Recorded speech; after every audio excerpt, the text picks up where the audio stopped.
No Brasil, entre os profissionais desocupados, 65% são negros.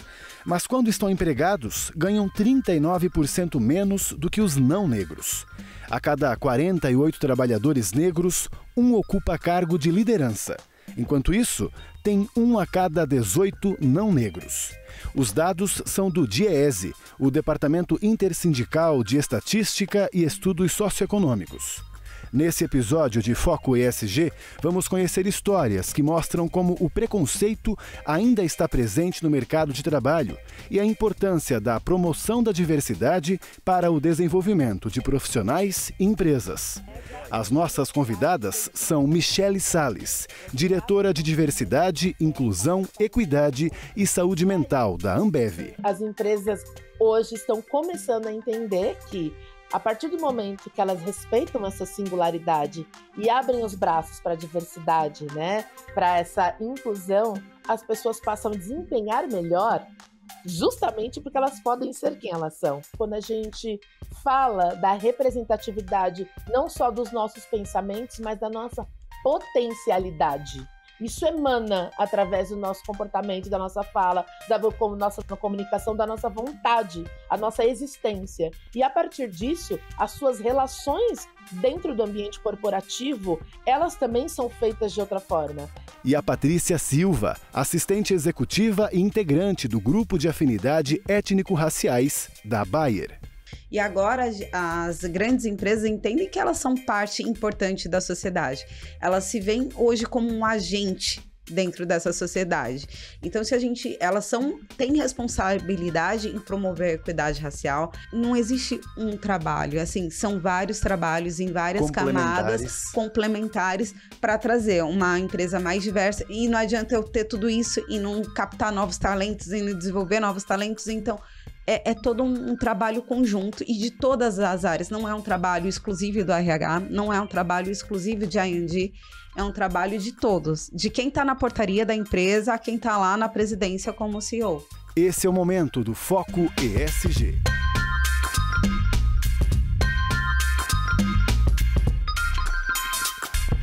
Desde a abolição da escravatura, mais ou menos 150 anos, a gente evoluiu muito na convivência, no tratamento com as pessoas pretas? Ou será que agora, com o ESG, é que a gente pode dar um impulso a isso? Se não, vamos começar? A gente já pode começar com o papo de hoje. Quem já está aqui comigo é a Patrícia, bem-vinda. Olá, Pablo, tudo bem? Tudo certo, obrigado pela sua disposição. Eu que agradeço pelo convite. E conectada com a gente, também está a Michele, bem-vinda. Olá, gente, tudo bem? Tudo certo, que bom que você veio aqui compartilhar a sua vivência, a sua experiência, o conhecimento aqui com a gente. Vamos falar um pouquinho sobre a história do Brasil, porque ela tem tudo a ver, né, com o que a gente vive até hoje nessa questão, infelizmente, né? Vocês são descendentes de pessoas que provavelmente sofreram bastante, inclusive, né? Sim. Essa carga emocional, ela também é passada de geração em geração, né, Patrícia? Sim, né? São ciclos, né? A gente vai revivendo ciclos, né? Acho que essa geração veio numa responsabilidade muito grande agora de quebrar alguns ciclos, né? Quando a gente fala numa principal, que acho que é a mais fácil de a gente ver, quando a gente fala sobre beleza, né? Sobre empoderamento. E quantas vezes a gente ia ver numa televisão uma mulher negra sendo taxada como uma mulher mais bonita do Brasil, né? Então a gente está quebrando ciclos, mas a gente ainda está muito longe do que deveria ser de fato para ter uma sociedade equânime, mas a gente já quebrou alguns ciclos e isso é importante também, entender as batalhas que a gente tem para percorrer, mas também celebrar as vitórias que a gente já teve, né? Uhum. Michele, até por experiência própria, né? Nesse pouco tempo de vida que você teve, também imagino que sofreu bullying, superou alguns bullies, alguns traumas, certo? Não é mesmo? Com certeza. Como é que foi o teu processo? Olha, meu processo, acho que minha mãe, ela nunca ela brincou comigo que eu ia pisar em escola pública para poder ir em festa junina. Olha que coisa interessante, né? Porque ela sempre priorizou muito a questão da educação, então ela teve todo um esforço de me colocar em escola particular para que eu pudesse ter uma educação na cabeça dela muito mais efetiva, né? E eu pudesse realizar coisas e sonhos diferentes daquilo que ela pôde realizar até para ela própria e para a família, o círculo que ela tinha, né? Então isso fez com que eu vivenciasse coisas de pessoas, costumes e rituais absolutamente diferentes daquilo que eu conhecia, do que eu existia. Eu tive que aprender a me conhecer, a me perceber, e foi muito difícil me respeitar nesse processo, porque hoje eu tenho essa clareza do que é essa minha negritude, né, para me perceber enquanto mulher negra. Então, a minha altura, né, o meu corpo, né, muito mais curvilíneo, o meu cabelo crespo, o meu jeito de falar, a forma como eu conduzo as coisas, o meu jeito mais de comunidade, de proximidade, de abraço, de jeito e tal, é muito diferente do formato, né, europeu, eurocêntrico, né, de formação que a maioria, né, da sociedade é fundamentada, é educada. Então, eu já passei por poucas e boas, seja no ambiente educacional, né, de formação, seja no ambiente profissional, em que eu tive que entender o que eu deveria me adaptar ou não, para que eu não me dissociasse de mim e seguisse em frente. Então, foram muitas coisas aí que eu passei. Pois é, inclusive alguns desses tópicos que você falou, do que as pessoas podem implicar, também eles já são muito interessantes para quem não sofreu com isso, porque muita gente acha que é só a cor da pele, né? Que o pessoal pode implicar. Mas olha só o que ela disse, né? A minha forma, minha curva, meu cabelo, meu tamanho. Né? Você também sentia muito isso, Patrícia? Exato, e é porque o racismo, ele tem várias camadas, né? Por exemplo, uma mulher, podíamos ter aqui outra mulher negra, retinta, mas dos cabelos lisos. O racismo ia impactar ela de uma forma diferente do que impacta eu e a Michelle. Uma mulher negra de pele clara, mas dos cabelos crespos. É outro. Então, assim, cada camada, né? Cada traço, né? Aquela história, quem nunca ouviu falar, né? Nossa, você é tão bonita porque você é negra, mas tem os traços finos. Então, assim, até o traço, o seu lábio mais grosso, ou se você tem um lábio mais afinado, ou nariz, isso vai mudar a forma que o racismo te impacta, porque ele tem diversas camadas. Então, assim, quanto mais próximo, mais aproximado você está dos perfis de negritude, que é os traços negroides, boca larga, nariz largo, cabelo crespo, voz mais forte, né? A gente tem um tom de voz, as cordas vocais poderosas. Quanto mais próximo dos traços negroides, mais o racismo vai te impactar. E quando você foge de um, e aí muda, é como se você tivesse uma passabilidade, né? Você vai adquirindo passos que, então tá, eu consigo até te aceitar porque seu nariz é fino, eu consigo até te aceitar porque a sua pele é mais clara. Então, ele é muito cruel. Porque quando a gente se junta, mesmo como comunidade negra, a gente tem o colorismo, né? Tem as nossas nuances, a diversidade dentro da diversidade, né? As narrativas vão ser próximas, mas ainda assim vão ser diferentes. Pois é. E aí depois vocês foram para o mercado de trabalho, que aí tem um tanto mais de desafios, mas também já tem uma certa maturidade. Mas ainda assim foi complicado já na sua geração, Mi? Foi, para mim foi complicado e eu sempre conecto muito com a história dos meus cabelos. Eu sempre fui da área de recursos humanos, gestão, change management. Então, o quanto que lidar com pessoas e ser modelo para pessoas era muito referência naquilo que eu via no outro. Então, eu tinha o meu cabelo alisado, né? Todos, entre aspas, né? Que eu usava muito essa expressão, muito certinho, muito no lugar, né? Uhum. E quando eu até às vezes para não chamar atenção mesmo, né? Se colocou dentro de uma forminha. Como isso traz muito sofrimento, porque assim, cresceu um grão de areia, você já tá incomodada, assim, é incômodo. As mulheres que tingem o cabelo de loiro, acho que conseguem entender um pouquinho mais, porque eu já vi mulheres dentro por conta do machismo, sua raiz tá feia. Mas pra gente é muito pior, porque é algo que não é só pintar o cabelo, é algo que a gente não controla, que às vezes a umidade, que às vezes o suor, né? E o impacto é muito maior e é um sofrimento, porque não é só alisar o cabelo, é todo um processo, assim, e é um sofrimento muito grande. Tem que se encaixar, né? Dói. A sua identidade. Você nega a si mesmo. Você abre mão de ser quem você é para se parecer com o outro. E aí que as empresas hoje estão começando a entender que, a partir do momento que elas respeitam essa singularidade e abrem os braços para a diversidade, né, para essa inclusão, as pessoas passam a desempenhar melhor, justamente porque elas podem ser quem elas são. Portanto, elas podem acessar melhor suas potencialidades.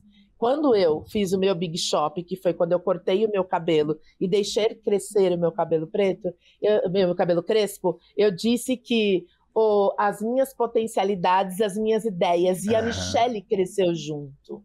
Sim. Então, isso é muito forte quando a gente fala da representatividade, não só dos nossos pensamentos, mas da nossa potencialidade.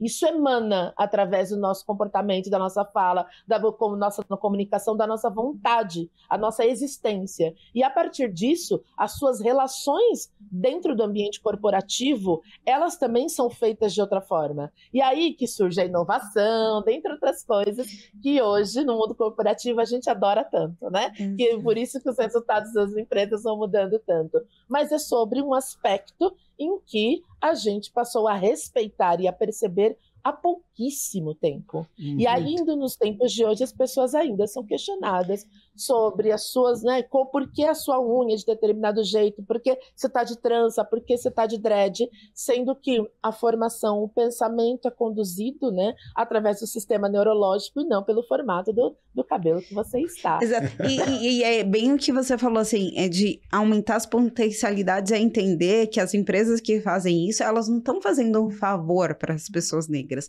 Lógico, contribuem muito para o nosso desenvolvimento, para o nosso crescimento, mas não é um favor.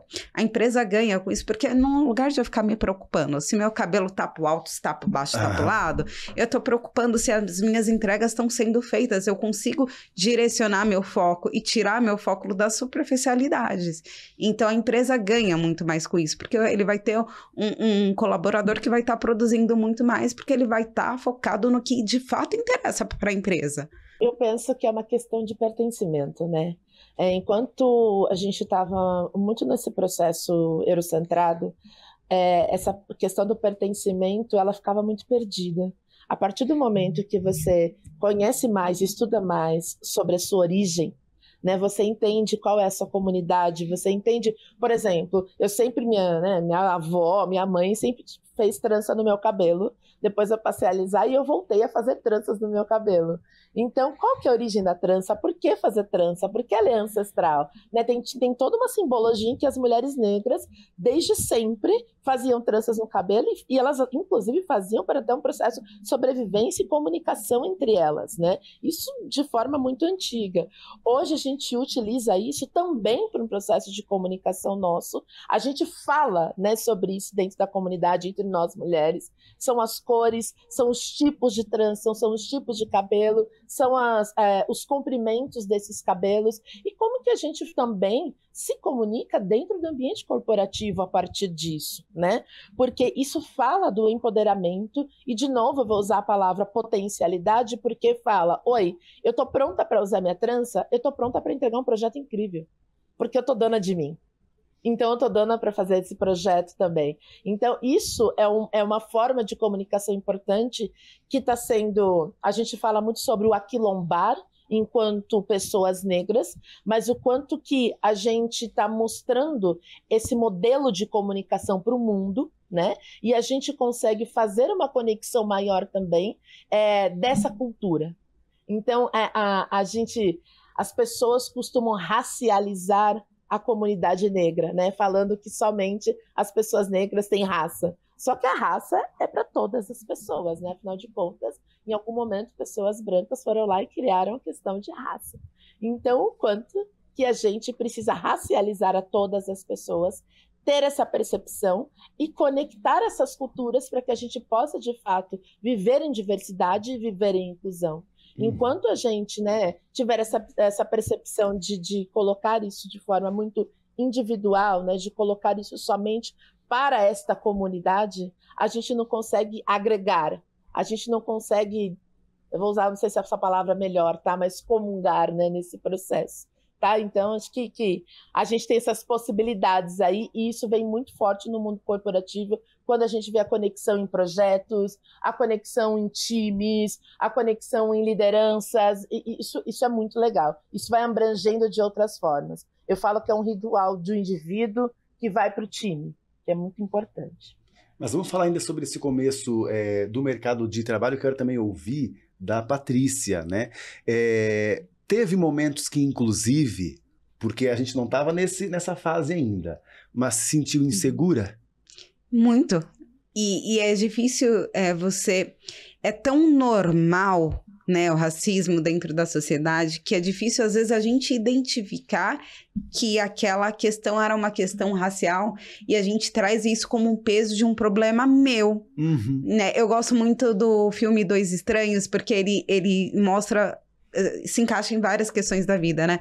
Que é um homem que é morto por um policial.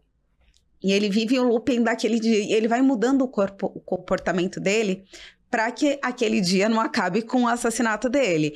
A mochila que estava nas costas, eu vou deixar a mochila no escritório, vou sair sem a mochila. Eu acendi o cigarro. No outro dia ele não acende o cigarro. E tudo acaba com a morte dele. Porque o problema não era ele, não eram as atitudes dele, mas sim o outro.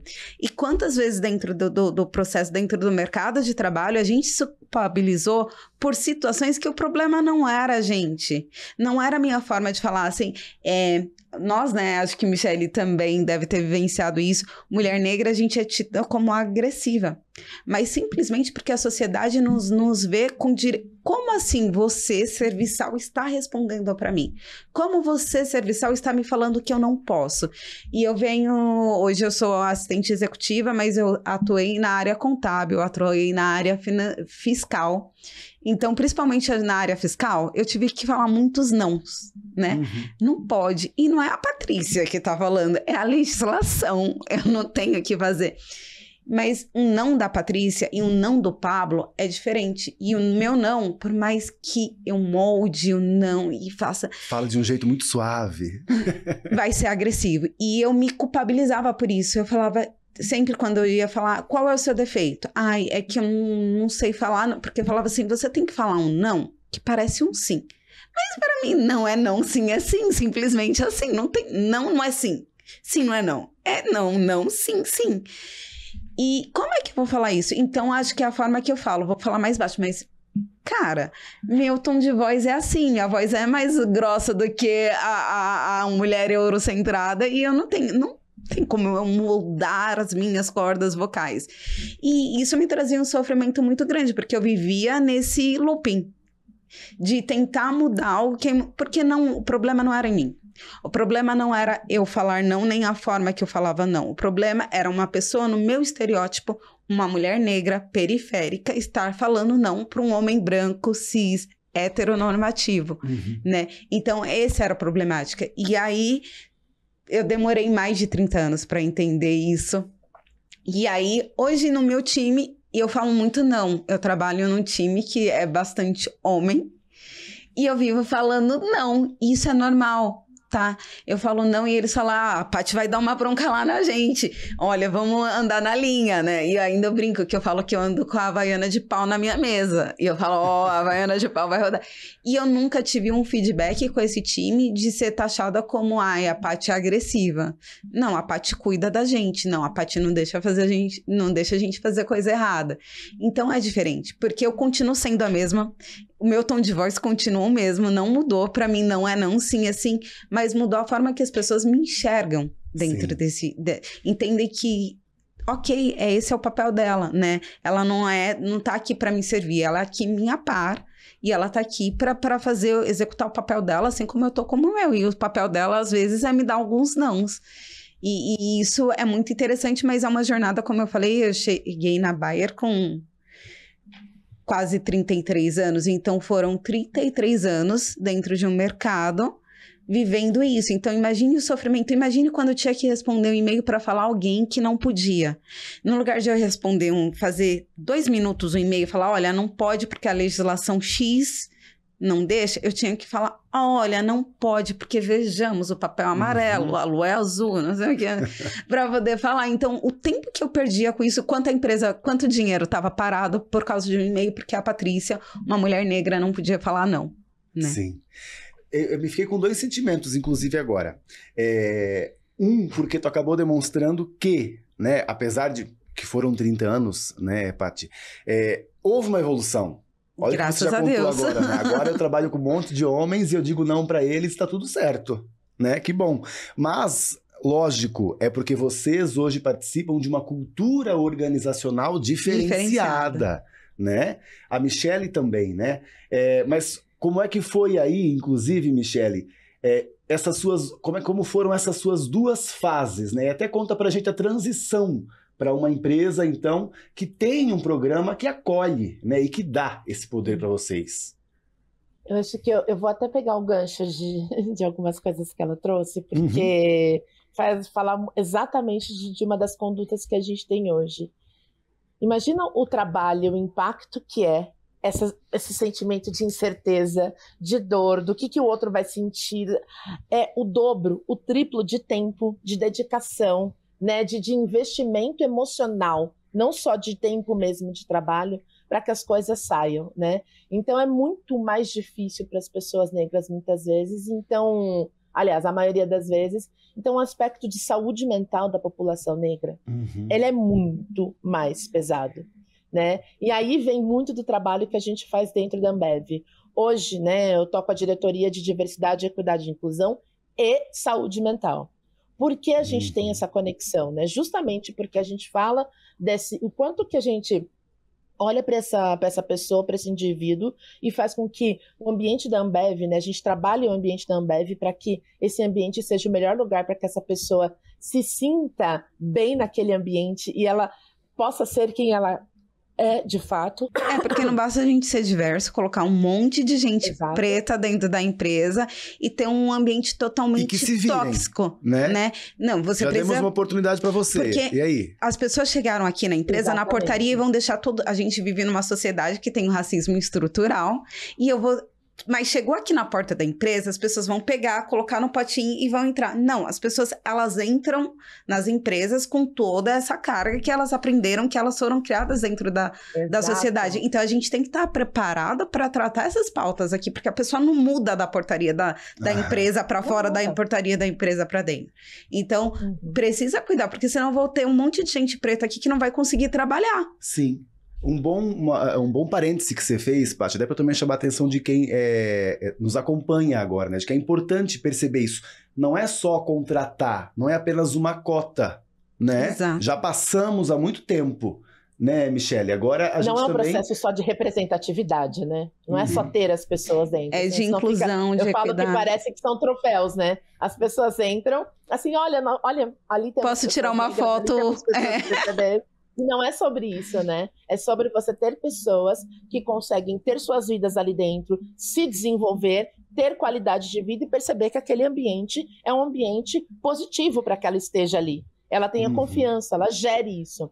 E aí, né, só complementando o que eu falei, que ela possa ser, né, que ela possa ser a melhor pessoa, que ela possa ser dentro daquele ambiente, que ela possa também pertencer. E o pertencimento está no processo de segurança psicológica, onde a gente fala de saúde mental.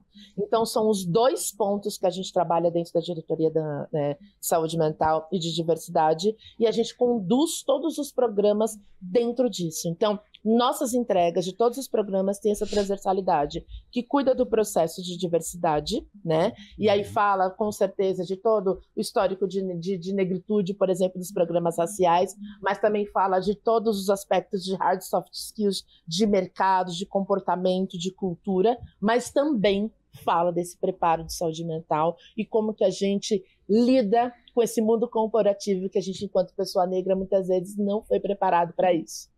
Não foi. Eu, por exemplo, eu fui estagiar, meu primeiro estágio já foi dentro do Banco Santander, há anos atrás. Mas hoje a gente tem pessoas negras fazendo isso. Mas qual o volume de pessoas, né, de gerações que a gente não teve contando essa história? Quantos e quantos jovens não puderam fazer isso? Tanto que a gente hoje, quantas pessoas vão se candidatar em programas de trainees, você vê um volume, né, de pessoas negras com idade um pouco mais, entre aspas, avançada do que a média comum de pessoas não negras. Por quê? Justamente em função dessas oportunidades. Então, as empresas, né, têm que estar olhando para esse processo. Na Ambev, a gente olha para isso, a gente identifica isso. E falando dos programas, a gente tem, por exemplo, o programa Representa. A gente já colocou mais de 450 pessoas negras estagiárias desde 2020 para dentro da Ambev. O programa começou com 10 pessoas que vamos lá, vamos fazer um piloto. E aí, até hoje, a gente já colocou mais de 450 pessoas. A gente já contratou mais de 500 lideranças negras também para dentro do mercado. A gente está junto do Mover, né? Que é o movimento pela equidade racial hoje no mercado, também que nesse compromisso para 10 mil lideranças até 2030, e fora os programas de desenvolvimento que a gente atua em todos os níveis hierárquicos dentro da companhia. Então, são pontos que, assim, são importantes. Não é só contratar, é cuidar. Como que a gente faz a jornada de desenvolvimento dessas pessoas dentro da empresa. Então, esse, para mim, é o principal impacto, o principal cuidado que a gente tem que ter. E, inclusive, essa jornada tem que incluir as pessoas brancas, amarelas, né, de todas as raças. Os aliados, né, tem que estar ali, porque, na verdade, o racismo não é um problema de pessoas negras, é um problema de pessoas brancas, e eles precisam estar ali para tratar, porque não adianta estar uma pauta. É importante a gente dar espaço e voz para as pessoas negras, né, porque também, quando a gente fala isso, existe o pacto narcísico da branquitude, né? E aí vem a síndrome do branco salvador. Então eu vou lá porque as pessoas brancas estão acostumadas a estar no centro das pautas. E aí a gente também tem que ter muito cuidado com essa participação de pessoas brancas, de entender que você está aqui como aliado, você não é o centro da pauta, você precisa se curar do seu problema, mas você não pode invisibilizar, porque senão daqui a pouco a gente está dentro falando de inclusão e diversidade e equidade, invisibilizando ainda novamente os minorizados em detrimento desse pacto, né? Então, é muito importante, e aí dentro das empresas, e é o que eu vivo isso hoje dentro da Bayer, é criar espaços que essas vozes podem ser ouvidas, né? Hoje a gente tem ações lá dentro, que é o Aquilombar-se, que a gente fala de cabelo dentro da Bayer, que a gente vai falar sobre afeto, sobre corpos negros. A gente vai falar sobre a síndrome, né, de como a gente é taxado como raivosos, e explicar isso. É um momento onde nós, pessoas negras, podemos nos acolher, porque eu vou ver pessoas com aquela narrativa e aí eu vou entender que o problema não é eu, não sou eu, que o problema tá além, e aí a gente traz as pessoas brancas para reflexão, porque elas estão ali ouvindo história de pessoas muito próximas a ela, que tá no dia a dia delas, né, que trabalha com elas, ou às vezes é o seu gestor, ou às vezes é o seu subordinado que tá ali contando uma história, e isso acho que a consciência vem mais, né, quando tá muito mais próximo da gente, fica mais tangível essa dor e a gente sente mais empatia. E então, criar esses espaços para essas conversas, para a gente poder ter a população negra dentro da sua corporação, poder encontrar um espaço que ela possa ter acolhimento das dores dela e que as pessoas brancas possam vir entender de fato e tratar, né, os seus problemas, o que faz ela gerar aquela opressão sobre aquele corpo negro. Então, hoje a gente tem esse espaço, a gente fala de história dentro da Bayer, a gente tem contando a nossa história, que a gente fala da história através do viés negro para que a gente possa entender, porque a gente não vai entender o racismo se a gente não falar do viés histórico, não dá para falar. E as pessoas costumam falar, né? Lá vem falar de escravidão novamente. Não, a gente tem que falar porque o que eu vivo na hoje... escola. Não, mas peraí, na escola não mostrou bem. Você viu tudo errado, meu bem. Vamos sentar e vamos dar de novo. Boa parte da nossa história foi invisibilizada, intencionalmente apagada. Existe um processo muito sério e muito intencional de historiadores de reconstruir, e a gente precisa contar essa história para a gente entender, né? Porque a gente costuma falar que, olha, a gente viu recentemente aí na televisão até algumas pessoas falando, não, no Brasil não existe racismo. Nos Estados Unidos, sim, porque lá existe o apartheid, existe uma lei onde falava, mas no Brasil também existiu leis que segregavam pessoas brancas e de pessoas negras. Existiam leis que era direcionada a prender pessoas negras, só não citava pessoas negras, mas ela existiu. Ela cerceava pessoas negras de estudar, ela cerceava pessoas negras de adquirir terra. E aí a gente fala, e aí a gente vai pro racismo ambiental, né? Porque a gente fala, vive no morro porque quer, né? Mas a ocupação dos morros, a ocupação das margens da cidade se deu na era pós-escravidão, da falta de uma estrutura preparada para acolher essas pessoas que estavam sendo libertas, né? Então, tudo é correlacionado e a gente precisa abrir espaços dentro dessa corporação, porque as pessoas brancas e as próprias pessoas negras não vão entender se a gente não falar. Não adianta falar assim, olha, aqui é um local com cultura diversa, porque aqui você vai encontrar um monte de pessoas. Se você não explicar todos esses paralelos, explicar todas essas camadas, né? Entender que a diversidade, ela é plural de fato, né? Quando eu falo de pessoas negras, eu tenho que fazer um recorte de pessoas trans, de pessoas LGBTQIA+, porque o impacto a pessoa negra LGBTQIA+, ela sofre com racismo e com LGBTfobia.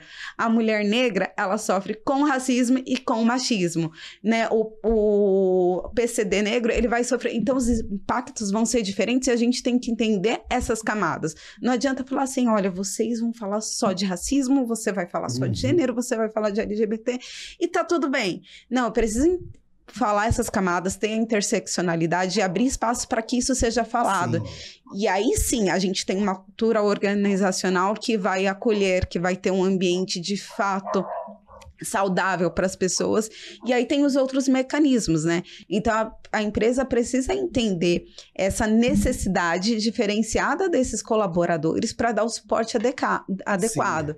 E não existe um trabalho, assim, são vários trabalhos em várias camadas complementares para trazer uma empresa mais diversa, e não adianta eu ter tudo isso e não captar novos talentos e não desenvolver novos talentos, então é todo um trabalho conjunto e de todas as áreas. Não é um trabalho exclusivo do RH, não é um trabalho exclusivo de I&D, é um trabalho de todos. De quem está na portaria da empresa a quem está lá na presidência como CEO.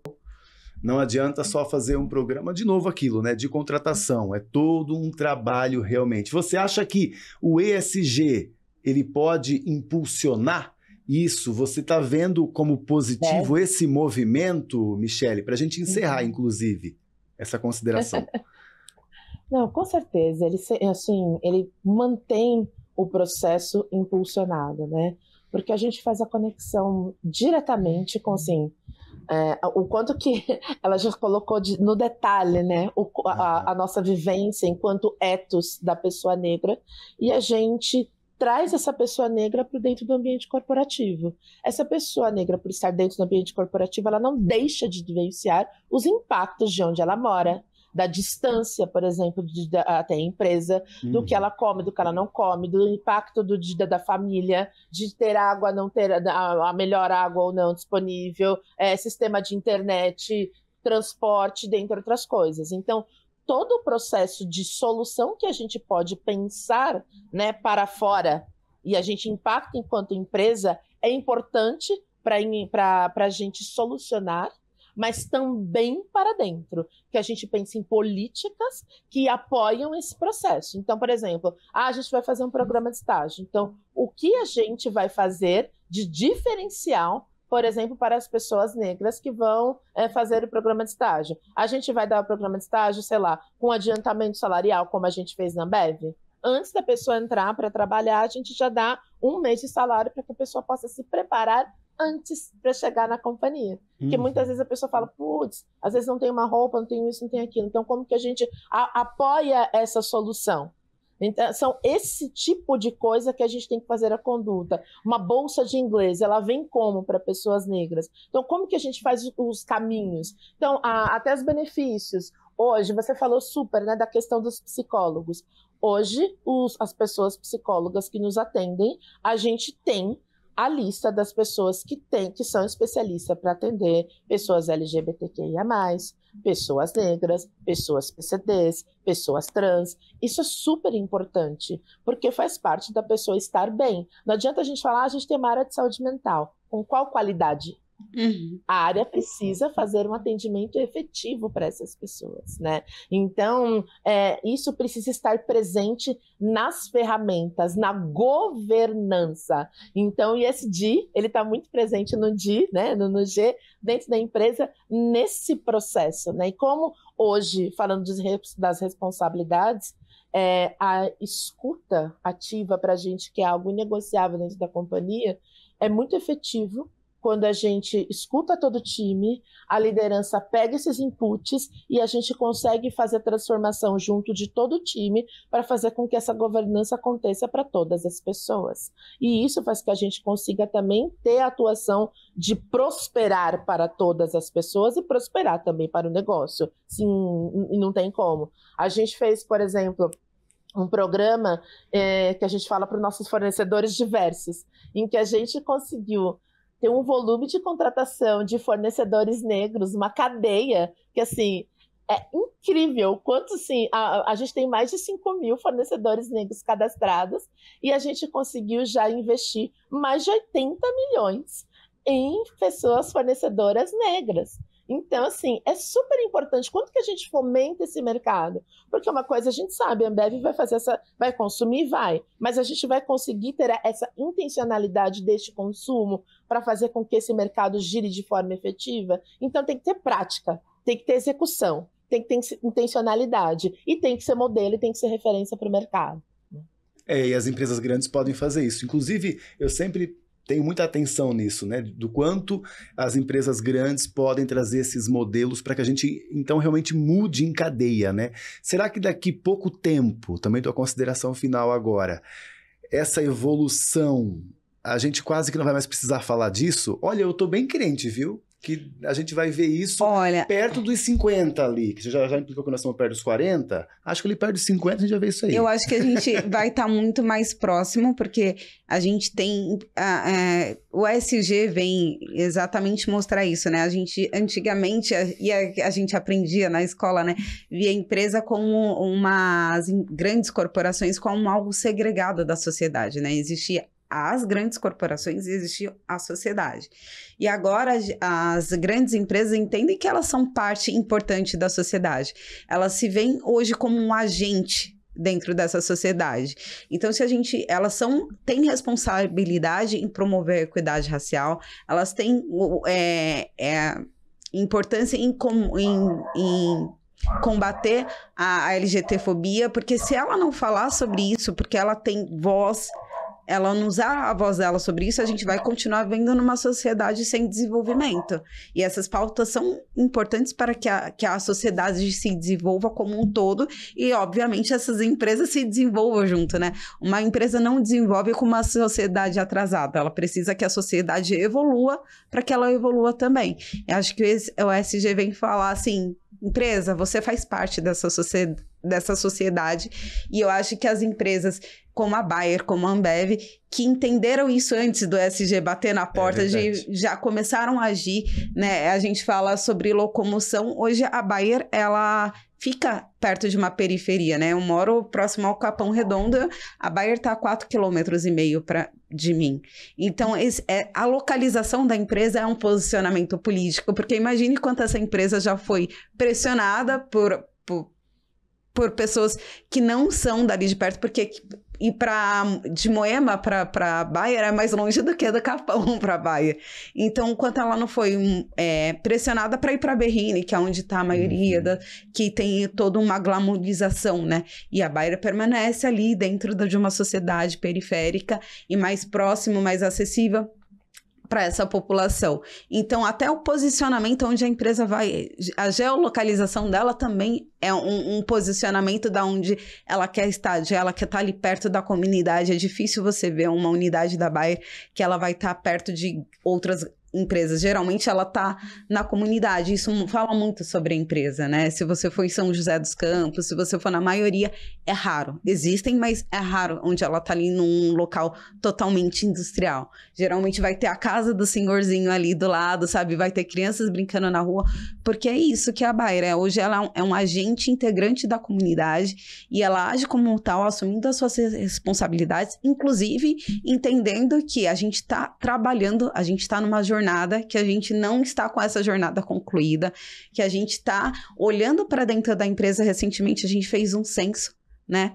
E justamente é para olhar para dentro da empresa, entender como a gente tá andando, mas eu preciso voltar, reavaliar e redirecionar e para ser equânime, né? Porque senão eu não vou estar sendo equânime se eu não entender a necessidade de cada um desses pontos dos minorizados dentro da minha corporação. Mas você tá otimista ou não? Tô otimista. Tô otimista, mas eu sou cautelosa, né? Porque é isso, porque a gente ainda vê muitas pessoas receosas a entrar nessa pauta. A gente vê muitas pessoas ainda falando que falar sobre... lá vem você de novo, falar de racismo. É muito mimimi. É vitimismo. Então, isso atrasa, né, o nosso desenvolvimento. Então, essas pessoas, eu tenho medo, e a gente teve recentemente um volume muito grande de pessoas com esse pensamento, de quanto isso atrasou o que a gente já poderia ter andado. Então, eu sou muito cautelosa, assim, de quanto essas pessoas estão dispostas a mudar, porque a gente depende de que as pessoas estejam dispostas... Porque eu, a Michelle, nem você pode abrir a cabeça de ninguém e colocar tudo isso que a gente está falando. A pessoa precisa querer estar dentro da mudança, ela precisa querer fazer parte dentro dessa mudança. Então, o meu trabalho, o seu trabalho, o trabalho da Michelle, eu confio que a gente vai fazer e vai lutar até o fim. Sim. Mas o quanto as pessoas que estão fora desse círculo estão disponíveis a começar a mudança, essa ainda é a reticência que eu tenho. Mas de um jeitinho ou de outro, a gente vai chegando nessas cabecinhas também, né, Mi? Seja por um podcast, seja por uma conversa lá no cantinho da empresa, no cafezinho. Tá otimista também, Mi? Com certeza, sempre. Sou psicóloga, né? Então, você é sempre otimista com pessoas, a gente vai sempre encontrar caminhos. Eu acredito muito no comportamento, no futuro, e que a gente tem sempre possibilidades para fazer isso. A gente está fazendo nossa parte, né? E fico muito feliz, inclusive, de contar com parceiras como vocês, fontes de informações muito qualificadas.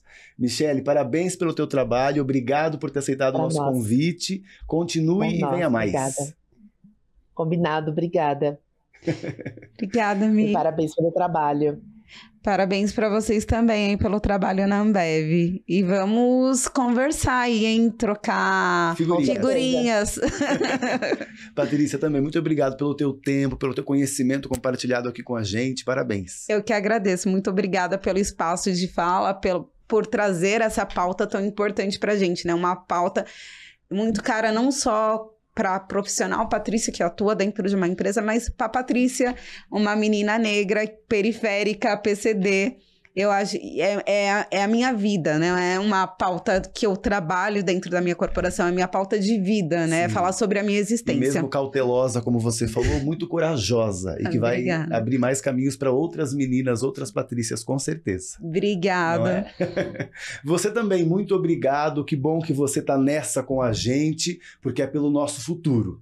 Para você não perder nenhum conteúdo nosso, lá no YouTube, clique no sininho. E também siga a gente nas redes sociais. É só procurar pelo SBT News. A gente se vê aqui no SBT. Tchau, tchau.